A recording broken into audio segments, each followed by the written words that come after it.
787. 787 departure frequency 15 will be 1257. 257, thanks. I think it was because basketball was like my God. You know what I'm saying? Okay, like yeah, right. I eat, slept, and breathed basketball, man. I mean, it was, you know, even when I was over in South America, like they'd be like, "You're in the gym too much." Oh, really? Like, and I'm like, I'm getting paid pretty good money over here, and they're telling me I'm in the gym too much. Yeah. You know, but Excuse I'm competitive. Yeah. I always want to be the best. And if I'm not doing something, it's my fault. Because my dad taught me that at a young age. That coach taught me that. Coach Stevenson said, "This is your fault, no one else's."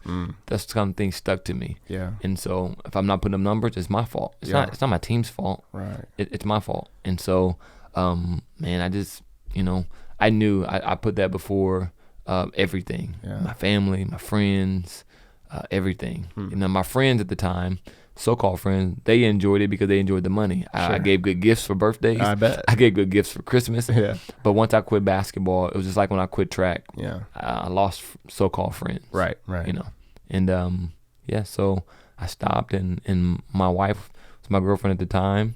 I said, "Hey, I want to get serious."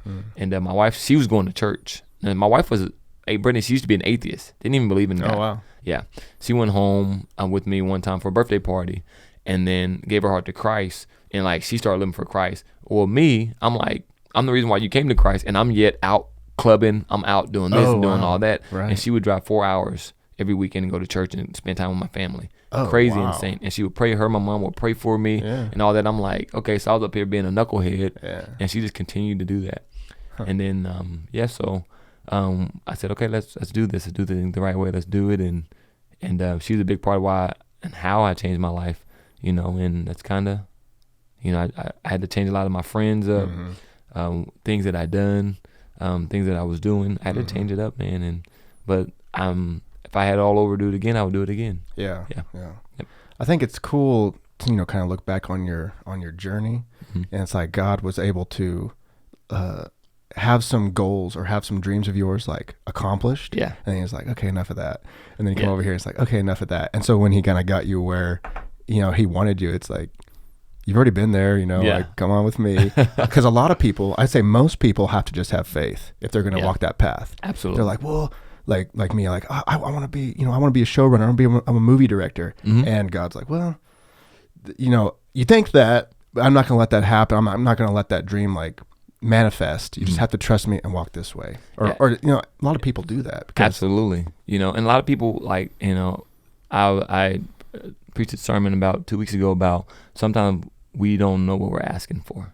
Yeah, right. Because it's a lot of things that I've asked for, and then I got it, and it's like, I don't want to do this. Yeah. Running track. Yeah. I would pray, God, I want to be a professional athlete. I want to run track. Yeah. And then when I got there, it was like, the money's great. I don't want to do this. You know what I'm saying? And so I tell people all the time, I'm thankful for the prayers that God answered, but I'm also thankful for the prayers that he didn't. And his timing is so much better than our time. Sometimes we try to get ahead of things and we try to steer the boat, and God's saying, you forgot me back here.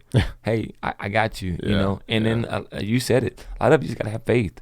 I had no clue fighting would take me to where I'm at. No clue, bro. Yeah. No clue at all. I've been all over the world, man. I have opportunity to meet certain people, millionaires, and sit with kings, and I mean, it's insane, bro. Fighting. Yeah, right. You know what I mean? Yeah. But the Bible talks about it. He'll give you desires of your heart. And so people get that, like, well, I want to do this. And I'm like, if you truly think about it, if God's in your heart, he's your heart. So God, I want to do what you want me to do. And so when you do, when you think of it like that, then it's like, okay, God, it's not about me anymore. I want to change your life. I want to change these other people's lives. So what do you want me to do? How can I be the biggest influence? Right. And that's it. And who knows what their desires of their heart are, you know? It's just like, you think you know. You're like, and that's okay, I think, because it's kind of like, I have this mandala on the wall. Have you ever heard about the mandala of the self? It's kind of like I don't know if it's like a Buddhist philosophy or whatever, but it's basically like people will draw a mandala, and you just write out things that are kind of like your interests or your skills or your talents, and you kind of write that in a circle, and they just keep getting more and more dialed in, and like your true self is located in the middle.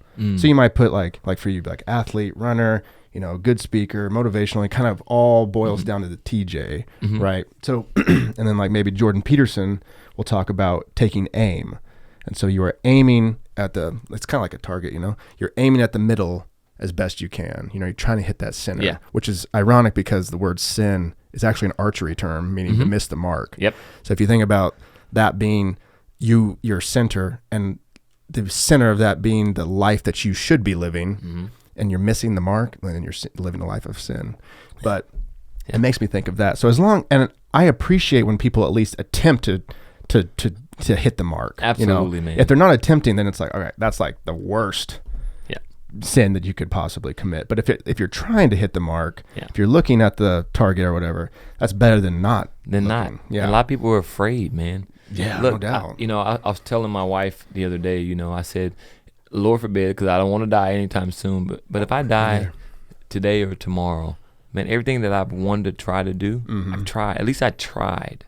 I've tried, because so many people, they say, how many friends I coulda, shoulda, woulda, if I, it's like, no, not me. Yeah. If that's in my heart to do it, I'm going to try to do it. And so I teach my kids that, hey, you want to try, I have a little one, she wants to play volleyball.